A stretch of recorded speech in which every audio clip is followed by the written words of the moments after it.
If you're ready for high-performance photography, the Minolta X700 program system is ready for you. Computerized, motorized, systematized, total capability, from fully programmed where you said nothing, even with flash, to creative manual where you control everything. The high-performance Minolta X700, voted Camera of the Year on 2 continents. Only from the mind of Minolta. The X700.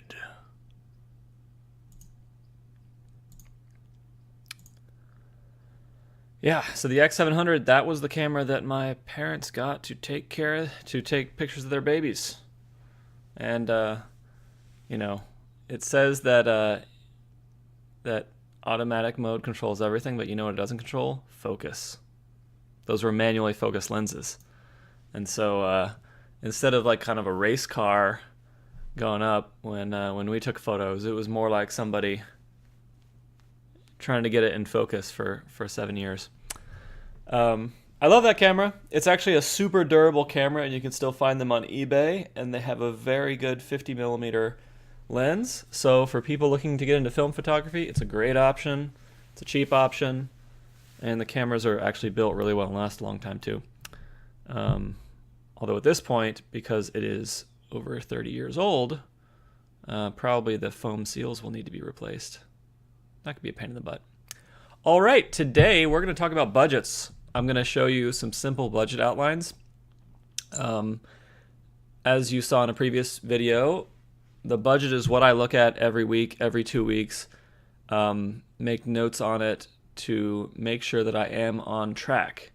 And so the particular form that it takes kind of matters, and I'm going to show you a couple different forms depending upon how your pay schedule works. There are some online tracking tools for budgets.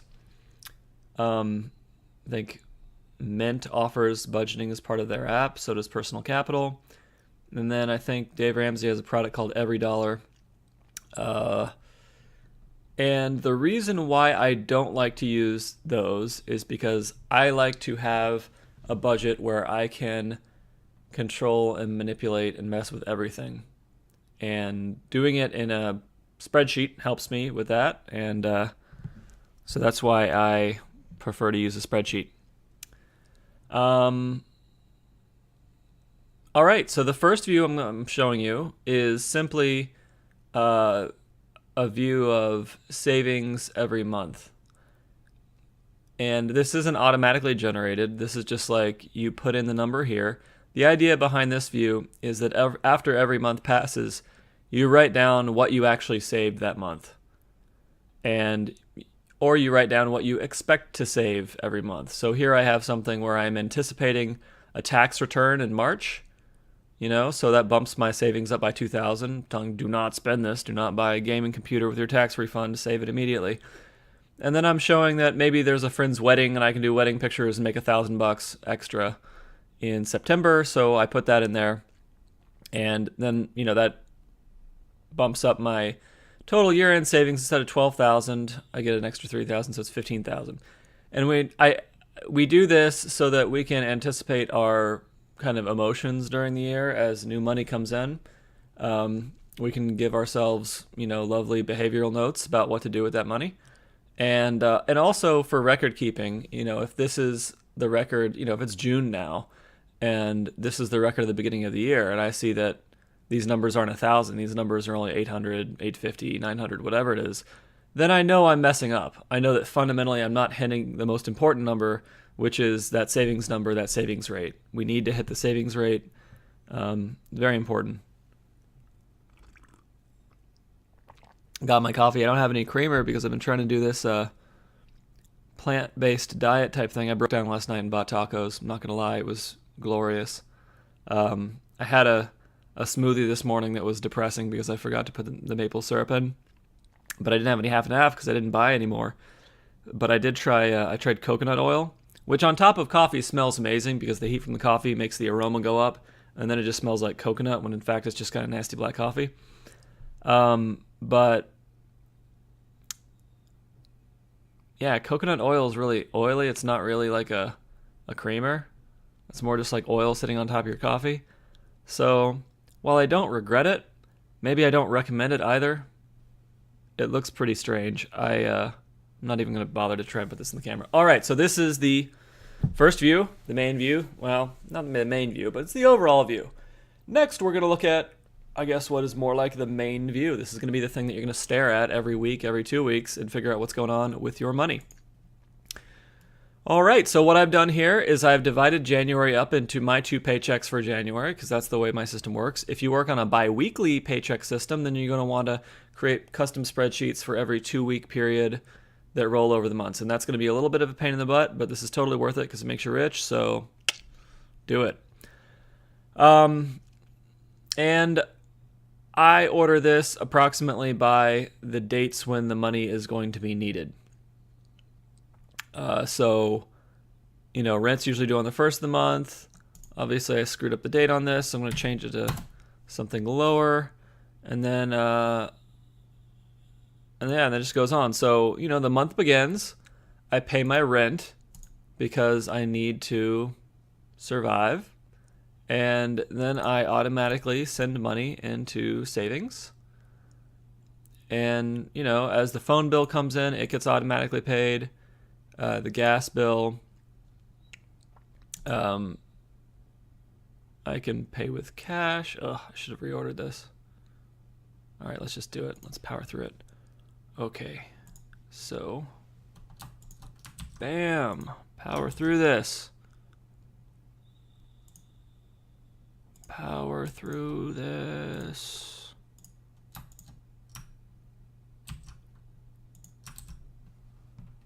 I made this last night, and I didn't have that much time. All right, so month begins. Rent automatically comes out. You can actually set up like that your bank will automatically send checks to your landlord if you want to. It depends on the landlord situation, obviously. Then you can go to an ATM, get out $250 in cash for your groceries for the first 2 weeks-ish of the month. Savings, I recommend you automate this withdrawal from your checking account. So I want that to be done as soon as you get the paycheck. So if you get your paycheck on, I don't know, the first of the month, then put these automatic withdrawals for the second of the month just for safety or something like that. Phone bill is going to come out whenever it comes out. Gas, if you want to, you can, fold this $250, this $50 into this $250 in cash. But I would keep kind of separate sections of your wallet or separate envelopes to hold this cash separate for gas and for groceries, because you don't want to spend all your money on groceries and then wonder where the money for gas is later. Audible is going to come out whenever it comes out. And flex spending, I recommend you also take out in cash, probably at the beginning of the month. It's up to you. And this is going to be your electric bill. That's going to come out automatically. And then finally, you've got some insurance costs for your car or your home or whatever. A lot of times you can make those into recurring monthly payments. That's going to come out whenever it comes out. So you can see that the income, which is modeled off of that 60K thing here, is 1742. Our outgo this month is exactly 1742. And so we got no money that's not accounted for. And that's good, because this means that we are intentionally planning where all of our money goes.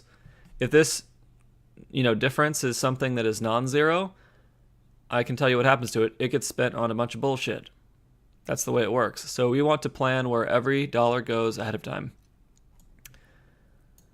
Second part of the month, similar, except we don't have this rent bill due, so the top priority is savings. So the savings is going to automatically come out of your checking account. And in this particular month, in this particular year, we have decided that we need to pay for our summer vacation tickets. So we're going to put that explicitly as an item in the budget. 15 summer tickets, $250 for the plane ticket. It's kind of arbitrary. But what that tells us is if we're going to save the right amount of money, we need to decrease the flex budget. So I just put that down to 0. So what this says is, okay, in January, I'm going to have 250 to spend on, kind of whatever I want. But during the next half of the month, I'm not going to have much room at all. It's just going to be a lean 2 weeks because I need to pay for this plane ticket so I can hit my savings goal. So this budget is clearly telling you what January is going to be like. So, you look at your calendar, and, I just added some budget items on this calendar. I don't think they match up like super well with the thing I just showed you. But the point is, that, 15th is when that next paycheck comes in, and you're not supposed to spend money on crap until the 31st. So you say, okay, I'm going to be working during this period, so I'm not likely to spend it on, crap. But the 20th and the 21st, that's a danger zone because I'm more likely, let's see, move in here, because I'm more likely to waste money on the weekend. And then I work again, less likely to waste money, and then the weekend comes again. So I've got 2 weekends that are challenges, like American Ninja Challenge, where I'm not supposed to spend any money in January. Then I'll get paid sometime the next week after that. February begins. I've got a new flex budget. Then I can start to think about wasting money. But, maybe I'll go on a hike this weekend, and maybe this weekend is a house cleaning weekend. Who knows? But now you know the 2 weekends that you need to plan cheap, free activities for to distract yourself from spending the money that you actually need to save. So looking at a calendar in conjunction with a budget, and then planning out your activities around what the budget indicates you need to spend, that's also a good move. Yeah, and then so Netflix automatically comes out, Comcast automatically comes out, gas, once again, it's $50 in cash, and you can take it out whenever you want. Should probably stick it up here and just make a little bank run every time you get paid.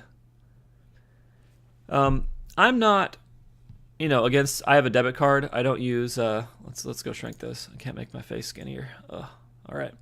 I'm not against using a debit card, but for people who are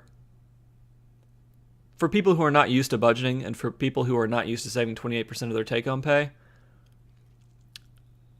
you really have to be strict with yourself in the beginning. And because you're not used to counting up every single dollar that you're spending on groceries, or every single dollar that you're spending on a flex budget, or every single dollar that you're spending on cash or gas, it's really helpful in the beginning to just use cash, because it gives you like a physical mechanism to stay in line. It's also more painful to spend cash at the grocery store, so it gives you a little bit more emotional incentive in the beginning. So for success reasons, anybody who's not used to budgeting in detail like this and hitting their numbers, I would recommend cash for these kind of variable monthly grocery expenditures, gas expenditures. It really is going to force you to pay attention to exactly where the money is going in those areas, and to learn more about what everything costs in the grocery store, what you spend for 4 days of food, what you spend for dinner every night. And in the long run, that knowledge is going to help you be more successful. And once you are successful for 3 to 6 months, or whatever it is for you, you're going to be in the habit of buying the same groceries every time. And so using the debit card is not going to be as big of a deal. Same thing is true if you increase the income from 60 to 80 or 100, is you don't need to spend the cash anymore because you're in the habit of spending less, and you don't have such little wiggle room between failure and success on the savings numbers. And then I'm going to show you February. February is the same as January. The difference is that we have our flex budget back because we don't have a plane ticket for February. That's it. No big deal. In fact, you can basically paste this. You can paste this spreadsheet for yourself for just 12 months out of the year. Let's show you these tabs at the bottom. Yeah, just like little tabs on the bottom here. And then every single time the month turns over, you just go to the next tab. That's it. Pretty easy. All right, the next budget I want to talk about is a little different budget. It's called the irregular income budget. It is for people with irregular incomes. The first budget I talked about, gobble gobble. It works well if you have a predictable paycheck of a predictable size, and you can count on the new money coming in. It doesn't work as well for people who have very highly commission-based incomes. So you may make good money as, say, a real estate agent, but you may go 5 weeks without any paycheck.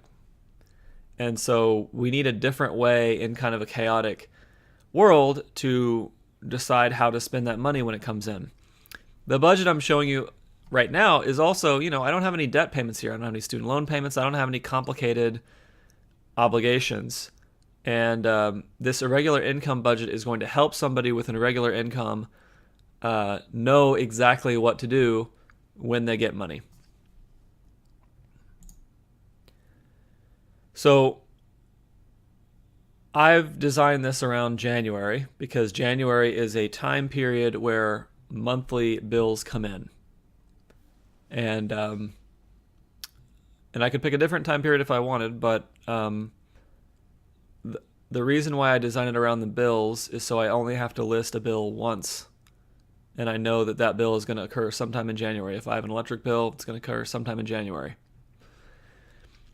The way that we design an irregular income budget is it's a prioritized spending budget, which means that this is our list of spending priorities for the month of January. And it is going to be ordered a little different from the budget that we saw before, because we have an irregular income, so we don't know exactly when additional food money is going to come in.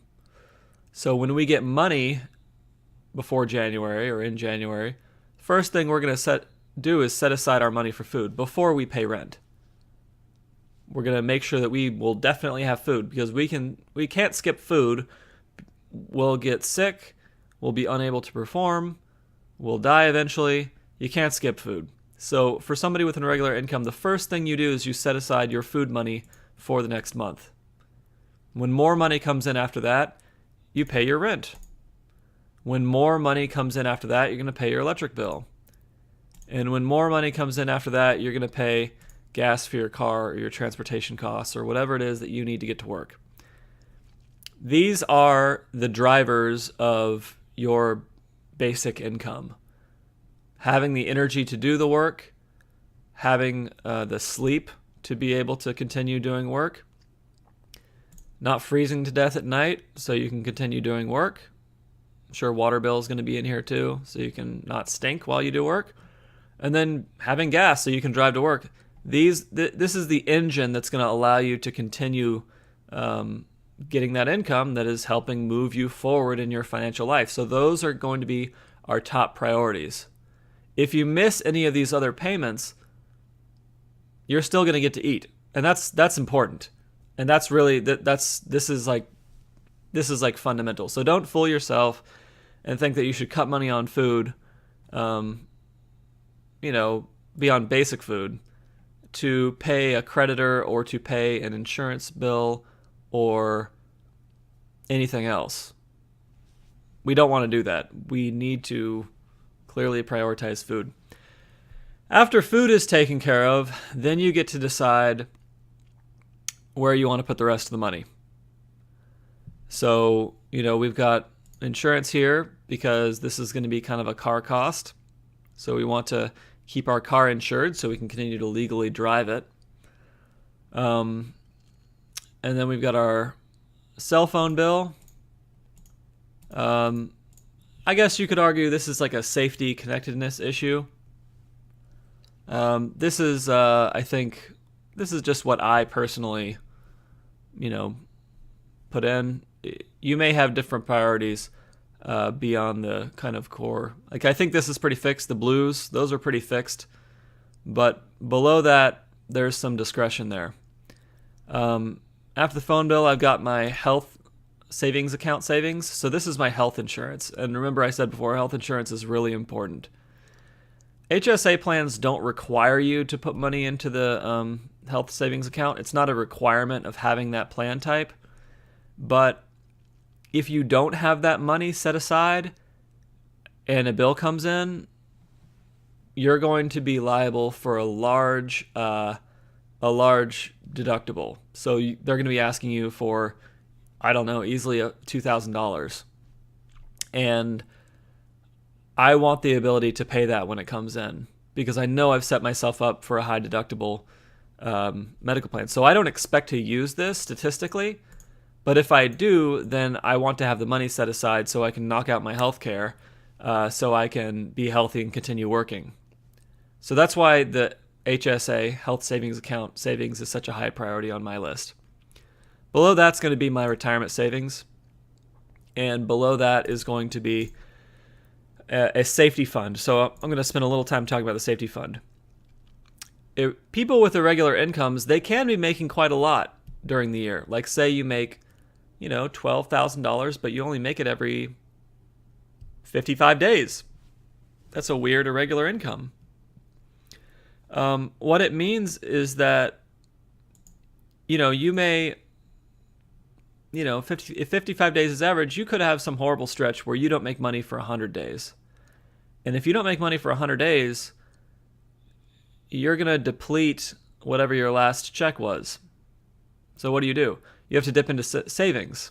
And this is predictable if you have a regular income, that at some point you'll have to dip into savings. Well, we don't want to dip into these retirement savings because those are going to be in these tax-protected accounts that have penalties for withdrawal. And this is all very predictable. So instead what we're going to do is, if we have money left over after paying for all this other stuff, we're going to set aside a certain amount of money for a safety fund. And that safety fund is just going to build up over time until we need to use it. And it's discretionary how much you put into your safety fund or what you want your safety fund to be like. You're just going to have to look at the characteristics of your income and decide what the longest period of time you're likely to need to go without pay is, and about what these paychecks are going to be. So I just put 500 here. It's arbitrary. But I have that as my next priority if I have additional income after this savings goal is fulfilled. And then after that, then I pay for my Audible, my Comcast, and my Netflix. They're all pretty cheap. I guess if you wanted to, if you had an internet-based job, you could bump the Comcast above some of these savings if you need to work from home and you need that access to do that. I don't know. Again, this section is discretionary. But the savings is definitely going to go above the Netflix. It's definitely going to go above any kind of flex spending or pleasure spending down here. The savings takes priority. If you have bills with creditors, they're also going to be ordered in some way. And what that means is that, you're going to have the minimum payments here. And if you don't get enough money to make all the minimum payments, you're going to have the order of priority that you're going to pay those bills in. And the order of the priority really depends on who the bill is owed to. If you owe money to the IRS, who can do some scary legal stuff, or, a student loan that can't be discharged in bankruptcy, then maybe those are higher on the list than, a credit card loan or some debt that's already 8 months old that they've likely written off. So I guess I'll talk about kind of the shape of different kinds of debt in a different video. But point is, with the regular income budget, we have clear priorities in terms of our spending. They're listed out in front of us.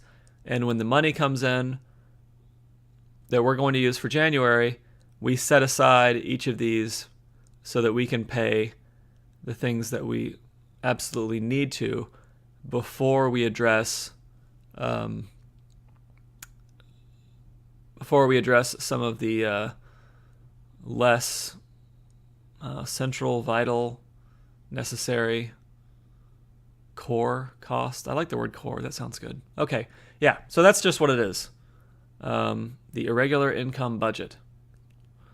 So, yep. That is my talk for budgeting today. Hope you enjoyed it. And have a fabulous Friday. I think it's Friday. Yeah.